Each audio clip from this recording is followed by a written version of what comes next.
Bismillahirrahmanirrahim. Assalamualaikum warahmatullahi wabarakatuh. Innalhamdalillah nahmaduhu wa nasta'inuhu wa nastaghfiruh wa na'udzu billahi min syururi anfusina wa min sayyiati a'malina. May yahdihillahu fala mudhillalah wa may yudlilhu fala hadiyalah. Asyhadu an la ilaha illallah wa asyhadu anna Muhammadan abduhu wa rasuluh. Amma ba'du. Ya ayyuhan nasu ubudu rabbakumul ladzi khalaqakum min nafsin wahidah wa khalaqa minha zawjaha wa batha minhumma rijalan katsiran wa nisaa'a wattaqullaha alladzi tasaaluna bihi wal arham innallaha kana 'alaikum raqiba. Saudara-saudaraku yang dimuliakan Allah Subhanahu wa taala. Alhamdulillah, dengan pertemuan kali ini kita akan membahas masalah hakikat puasa. Sesungguhnya amalan puasa ini tidak diketahui berapa besarnya pahalanya, kelipat gandaannya. Ini saya belum mengetahui akan dalil itu, karena puasa itu pahalanya sangat besar sekali. Makanya Allah lah yang akan membalas. Kalau setiap amal itu dilipat gandakan 10 sampai 700, bahkan yudhaifu liman yasha, maka puasa tidak dihitung dengan angka seperti itu. Saudara-saudaraku, sesungguhnya malam dan siang ini merupakan gudang bagi yang menjalaninya. Maka lihatlah apa yang kita kerjakan di dalam hari-hari itu adalah gudang manusia. Ia penuh dengan apa yang mereka simpan, yang berupa kebaikan ataupun keburukan. Pada hari kiamat gudang itu akan dibuka untuk pemiliknya. Orang-orang yang bertakwa akan mendapatkan kemuliaan dan kehormatan pada gudangnya itu.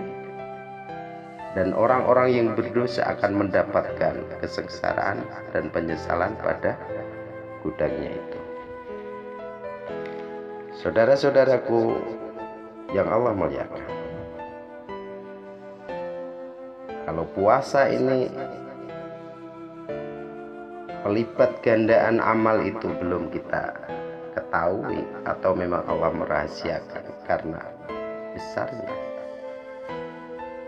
maka di dalam suatu hadis di kitab Bukhari nomor 1904, di dalam kitab Muslim juga ada nomor 163, babun siang, bab puasa.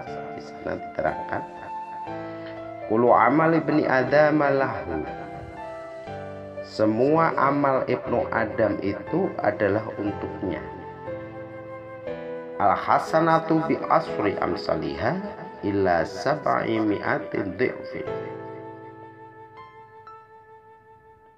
Satu kebaikan dibalas dengan 10 kali lipatnya, sampai 700 kali lipat. Kalau Allah azza wa jalla, maka Allah subhanahu wa ta'ala berfirman, illa siyam, kecuali puasa. Fa innahu, maka sesungguhnya puasa itu li, untukku, wa ana, dan aku, ajzi bih, yang akan membalasnya. Innahu taraka sahwatahu wa ta'amahu wa sarabahu min ajli, sesungguhnya orang berpuasa itu telah meninggalkan syahwatnya, makanannya dan minumannya demi aku.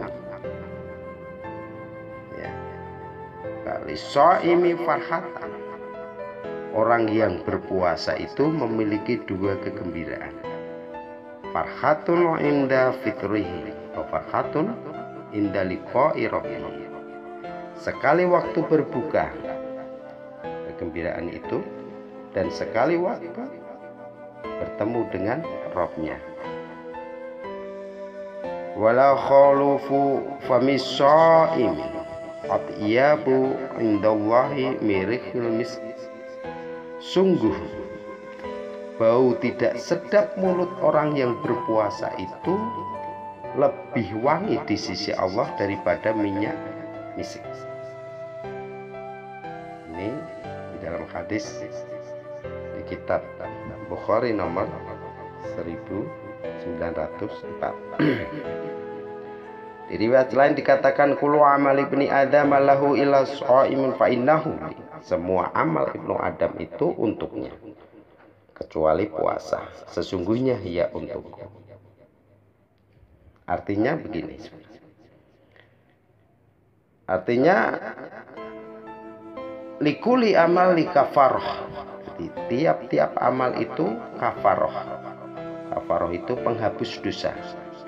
Wa saumuli wa ana azibihi, dan puasa itu untukku dan aku akan membalas.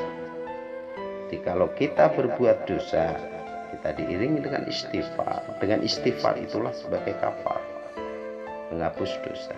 Setiap kita melakukan satu keburukan, maka iringilah dengan kebaikan. Saudara-saudaraku yang dimuliakan Allah,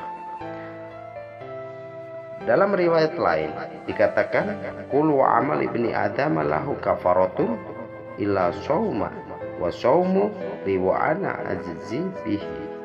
Semua amal ibnu Adam menjadi kafaroh baginya kecuali puasa, dan puasa untukku dan aku yang akan membalasnya. Maksudnya begini saudara, semua amal dilipat gandakan pahalanya menjadi 10 kali lipatnya sampai 7 kali lipatnya kecuali puasa. Karena pelipat gandaan pahala puasa tidak dapat dijelaskan dengan batasan-batasan angka seperti itu. Karena sesungguhnya Allah Subhanahu wa taala akan melipat gandakan pahalanya dengan kelipatan yang banyak tanpa batas angka, karena puasa adalah sesuatu yang besar. Saudaraku yang dimuliakan Allah Subhanahu wa taala, jadi riwayat ini menjelaskan bahwa semua amal ibnu Adam adalah untuk dia, berbeda dengan puasa. Karena puasa adalah untuk Allah, ia dikhususkan oleh Allah untuk Allah sendiri dan disandarkan kepada Allah, berbeda dengan amalan-amalan yang lain. Adapun penjelasan ini kenapa puasa disandarkan kepada Allah, maka kami jelaskan.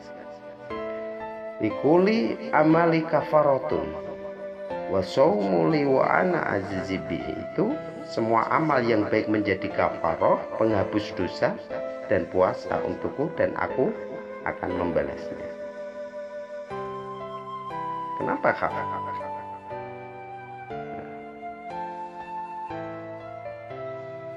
Ungkapan yang diungkapkan oleh Sufyan bin Uyain rahimahullahu dalam hal itu, ada min ajwadil ahadis wa ahkamiha idza kana yaumul qiyamati yuhasibullahu abdahu wa yu'addi ma alaihi minal madzalimi min syairi amalihi hatta la yabqa illa saum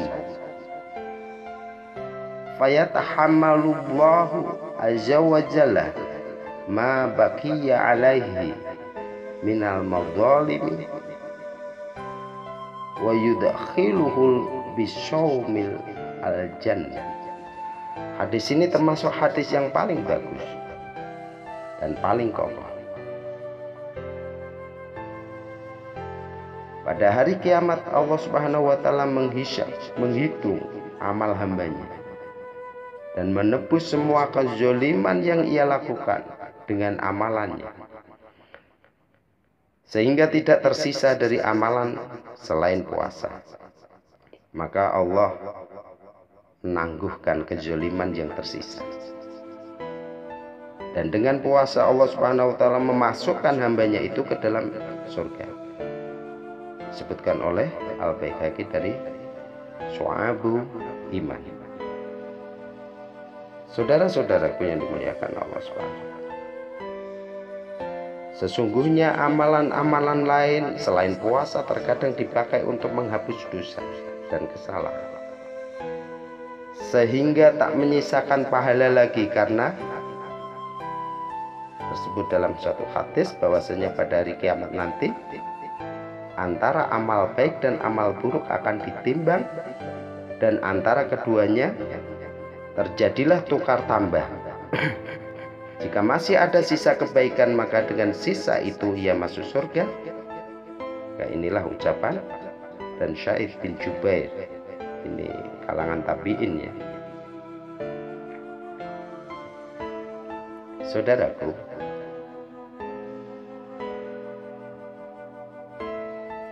bahwasanya puasa itu berbeda dengan ibadah dan amal lain, karena puasa itu adalah murni meninggalkan bagian dan hak jiwa syahwat yang sebenarnya telah Allah ciptakan dan jadikan watak dari jiwa. Itu semua ditinggalkan karena Allah Subhanahu wa taala. Kenyataan seperti ini tidak ada pada ibadah dan amal yang lain. Misalnya ihram, meskipun saat ihram orang harus meninggalkan sesuatu, tapi sesuatu itu hanya terbatas pada bersetubuh dengan segala prolognya yang berupa memakai wewangian, makan, minum, tidak termasuk harus ditinggalkan saat ihram. Salat misalnya, meskipun saat salat segala bentuk syahwat perut dan lain sebagainya harus ditinggalkan, akan tetapi masa meninggalkan itu tidak lama sehingga orang sholat itu tidak merasa kehilangan makan dan minum. Bahkan kalau masih ada kerinduan kepada makan dan minum, ya hendaknya makan dan minum dulu baru kemudian salat. Sebagaimana perintah Rasulullah Shallallahu Alaihi Wasallam agar mendahulukan makan dan minum jika sudah siap dan mengakhirkan salat. Bahkan sebagian ulama, sebuah riwayat dari Imam Ahmad bin Hanbal memperbolehkan minum pada salat sunnah tatawwu, dan Abdullah bin Az-Zubair melakukannya. Ini semua tentunya berbeda dengan puasa, karena puasa itu meliputi sepanjang hari, sehingga ia merasakan kehilangan syahwat-syahwatnya, tidak makan, tidak minum, dan jiwanya kangen serta rindu kepadanya, khususnya pada siang hari yang sangat panas dan panjang. Karena inilah disebutkan dalam suatu riwayat bahwa termasuk perihal iman puasa pada musim panas, dan Rasulullah melakukan puasa Ramadan pada saat bepergian, pada saat hari yang sangat panas, hal yang tidak dilakukan kebanyakan sahabatnya, sebagaimana yang dikatakan Abu Darda radhiyallahu anhu, kunna ma'a nabiyya sallallahu alaihi wasallam fi ramadana fi safar. Kami bersama Rasulullah sallallahu alaihi wasallam pada bulan Ramadan dalam bepergian. Salah seorang dari kami meletakkan tangannya di atas kepala karena saking panasnya. Dan seorang pun dari kami yang berpuasa selain Rasulullah dan Abdullah bin Rawahah. Dalam kitab Al-Muwatta disebutkan bahwasanya Rasulullah SAW berada di tempat yang tinggi. Beliau menuangkan air ke kepala beliau pada saat beliau puasa karena dahaga dan panas. Jikalau kerinduan jiwa kepada syahwat perut, haus sudah memuncak padahal ia mampu memenuhinya, lalu ia meninggalkan keinginan itu karena Allah pada tempat di mana tidak ada yang melihat dan yang menyaksikan selain Allah, maka hal itu merupakan bukti atas kebenaran iman. Karena yang berpuasa tahu bahwasanya ia memiliki Allah yang melihatnya pada saat ia sedang sendirian. Dan dia Allah telah mengharamkan atasnya untuk memenuhi badannya atau jiwanya yang telah menjadi bagian dari dirinya, dan dia cenderung kepada saat sendirian, lalu ia menanti Allah Subhanahu, laksanakan perintahnya dan menjauhi larangannya karena takut terhadap siksa dan mengharap pahala dan ganjaran, maka Allah bersyukur padanya atas semua itu dan menghususkan amalannya itu dengan cara menyandarkan kepada Allah. Karena inilah setelah itu Allah berfirman, innahu taraka syahwatahu wa ta'amahu wa sarabahu min ajli, sesungguhnya ia telah meninggalkan syahwatnya, makanannya, minumannya karena aku. Maka sebagian salaf berkata, toba liman taraka syahwatan hadiratan limau'idi ghairi lam yarahu, alangkah beruntungnya orang yang meninggalkan syahwat sekarang untuk sebuah janji yang belum ia lihat. Pada waktu seorang muslim yang berpuasa tahu bahwasanya ridho tuannya tergantung pada ia meninggalkan syahwatnya, pasti ia tidak akan mendahulukan ridho Tuhan dan mengalahkan hawa nafsu. Lalu jadilah kelezatan pada kemampuannya meninggalkan kemauannya karena Allah. Hal ini karena ia iman akan pengawasannya. Pahala dan siksa yang ada di sisi Allah lebih besar daripada kelezatan dalam memenuhi syahwat pada saat ia sendirian demi mendahulukan ridho Rabbnya atas hawa nafsu. Bahkan ketidaksukaan seorang muslim dalam memenuhi syahwat pada saat ia sendirian lebih besar daripada ketidaksukaan pada pukul yang menyakitkan. Karena inilah banyak dari kaum mukmin, kalau saja mereka diancam akan dipukul untuk berbuka pada siang hari Ramadan tanpa adanya uzur, mereka tetap memilih untuk tidak berbuka karena ia tahu bahwa Allah Subhanahu wa taala itu tidak menyukai orang yang berbuka pada siang hari bulan. Dan ini adalah tanda iman, yaitu hendaknya seorang muslim membenci sesuatu yang ia cocok padanya yang berupa syahwat jika ia tahu bahwa Allah itu membenci. Lalu jadilah kelezatan pada sesuatu yang menjadikan Rabbnya ridho meskipun hal itu bertentangan dengan hawa nafsu, dan jadilah rasa sakitnya pada sesuatu yang tidak disukai oleh Rabbnya meskipun hal itu sesuai dengan hawa nafsu. Jika semua larangan ini, maksudnya makan, minum, karena sesuatu yang sifatnya sementara, yaitu karena adanya kewajiban puasa, maka seyukjanya hal itu lebih kuat dan kukuh lagi pada suatu yang diharamkan secara mutlak. Saudaraku yang dimuliakan Allah Subhanahu wa taala, ya mungkin hanya inilah yang bisa kami sampaikan. Kurang lebihnya mohon maaf.